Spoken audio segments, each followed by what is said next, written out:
2022년에 고교학점제가 도입됩니다. 20년 현재 초등학교 6학년이 고등학교 1학년이 되는 2024년에는 고교학점제가 이미 실시되고 있을 것입니다.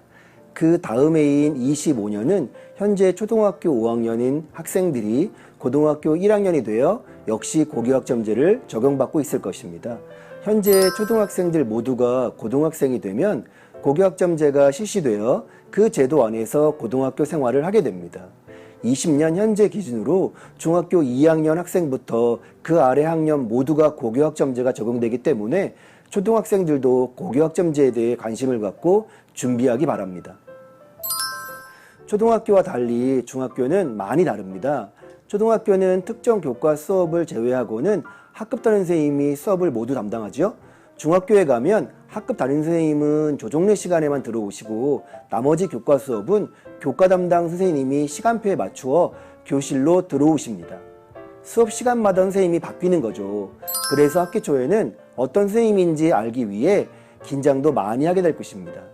초등학교 선생님은 쉬는 시간마다 함께 계시지만 중학교 선생님들은 그렇지 않습니다.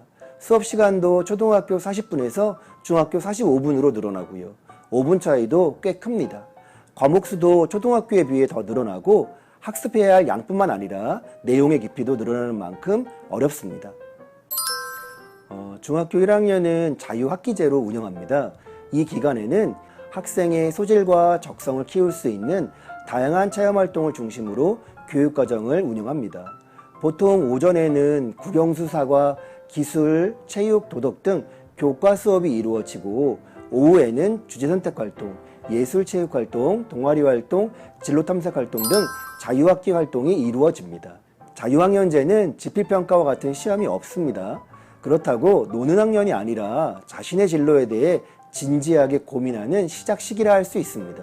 중학교에 들어온 만큼 초등학교와 달리 이제 자신의 꿈을 구체화해야 합니다. 내가 좋아하는 것이 무엇인지, 내가 흥미가 있는 것이 무엇인지 1차적으로 고민하는 것입니다.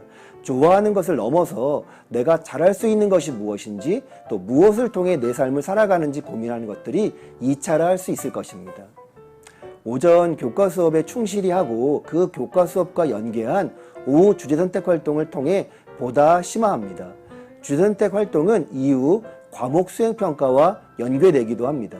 예술체육활동, 동아리활동, 진로탐색활동 등도 마찬가지로 하나하나 의미가 있고 범교과 활동과 연계하면 더 풍성해집니다.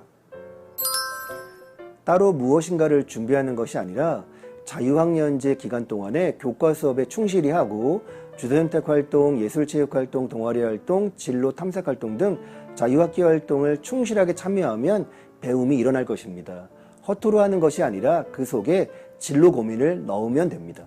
진로 고민을 체계적으로 하기 위해서는 생각과 행동이 자기 주도적이어야 합니다.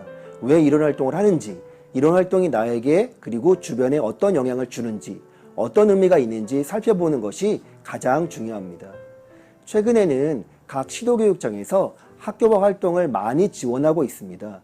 중학교 학생들에게도 고등학교 공동교육과정과 같은 학교방 활동에 참여할 수 있는 기회를 주고 있는 것이지요. 세종의 경우 중1 자유학년제가 끝나면 그 경험을 구체화할 수 있도록 중2, 3 대상으로 중학교 버전 캠퍼스형 공동교육과정을 제공하고 있습니다. 자신이 희망하는 강좌를 통해 배우고 고등학교에 가면 이런 것들을 하는구나 하고 미리 경험하는 것이죠. 이뿐만 아니라 마을교육과정도 중학교에서 많이 참여하고 있습니다. 자유학기제 활동을 포함하기도 하고 별도로 주말에 운영하기도 합니다. 25년 고교학점제가 전면 적용되면 학교방 학습 경험도 학점으로 인정된다고 합니다. 그러니 이러한 마을교육과정도 경험의 깊이를 넓히는데 좋으면서 또 고교학점제 대비에도 좋을 것입니다. 인간의 삶에서 중요하지 않은 시기는 없습니다. 모든 시기가 중요하지만 초등학교 고학년 이 시기는 특히 중요합니다. 사춘기를 겪고 있는 시기이기 때문에 감정이 풍부해져서 예민해지기도 하고 또 감정 폭발로 주변을 힘들게 하는 시기이기도 하지만 실제 학생의 내면에서는 두뇌 활성화와 삶에 대한 다양한 생각을 하는 시기입니다. 고교학점제를 포함해서 사회 변화의 폭이 크기 때문에 좀 더 넓은 시야에서 초등학교 고학년을 지냈으면 좋겠습니다. 최근에 학력은 더 이상 지력, 지성적인 측면만 강조하고 있지 않습니다. 지성, 심성, 시민성 등 다양한 학력을 요구하는 것이죠. 첫째, 지성은 기본적인 학습력을 바탕으로 하는 만큼 기초, 기본, 교과 내용에 관한 공부를 할 때 독서와 연관시키기 바랍니다. 독서는 크게 삶의 양식을 넘어 작게는 글쓰기, 지문 읽기까지 그 영향력이 큽니다. 수능 1교시 국어 영역 지문을 시간 내에 모두 읽기조차 못하는 학생들이 꽤 있다는 이야기를 들었을 것입니다. 독서의 양이 기본적으로 적기 때문에 독해가 되지 않아 생긴 것입니다. 이를 위해서는 독서의 양을 늘리고 더 나아가 학년, 학교급에 맞는 독서의 질을 높여야 됩니다. 둘째, 감성을 포함한 심성을 기르고 더 나아가 더불어 살아가는 세상 속에서 시민성이 중요한 학력으로 강조되고 있습니다.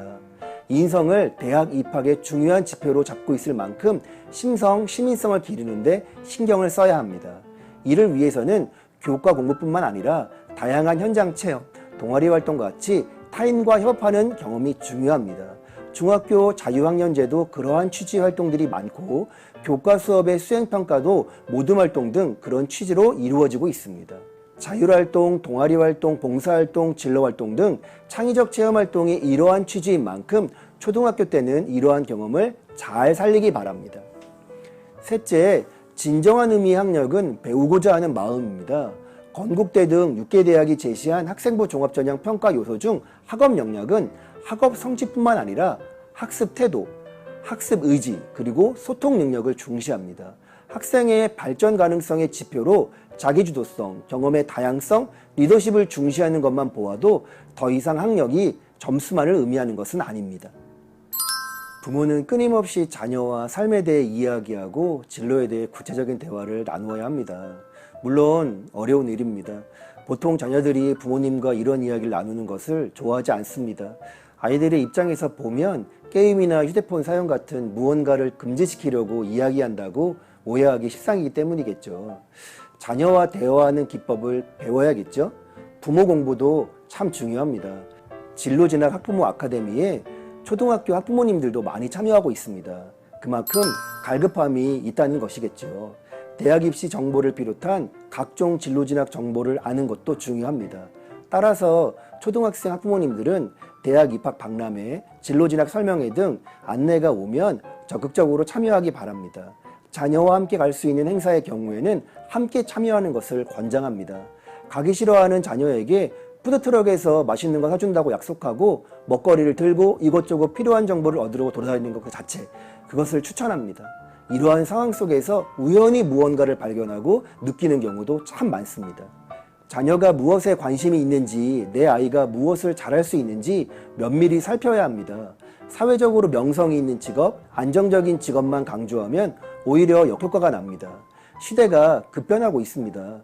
지금 유망한 직업이 계속 그럴지는 아무도 모릅니다. 부모의 생각에 의해 자녀의 삶이 재단되어서는 안 됩니다. 고교학점제는 진로와 적성에 따라 다양한 과목을 선택 이수해서 누적 학점이 기준에 도달하면 졸업을 인정하는 교육과정 이수 운영제도입니다. 제일 앞부분에 강조하고 있는 것이 진로와 적성에 따라입니다. 자신의 진로와 적성이 무엇인지 계속 고민하고 찾는 것, 그것이 가장 중요합니다. 결과보다 과정이 중요한 것입니다. 진로와 적성은 바뀔 수 있습니다. 바뀌었다고 문제가 되지 않습니다. 바뀌는 과정에서 얻은 경험이 큰 자산이 됩니다. 초등학교 고학년 학생들 그리고 학부모님 서로 대화하고 주변의 선생님, 전문가들과 함께 의견을 나누세요. 그리고 실천하세요.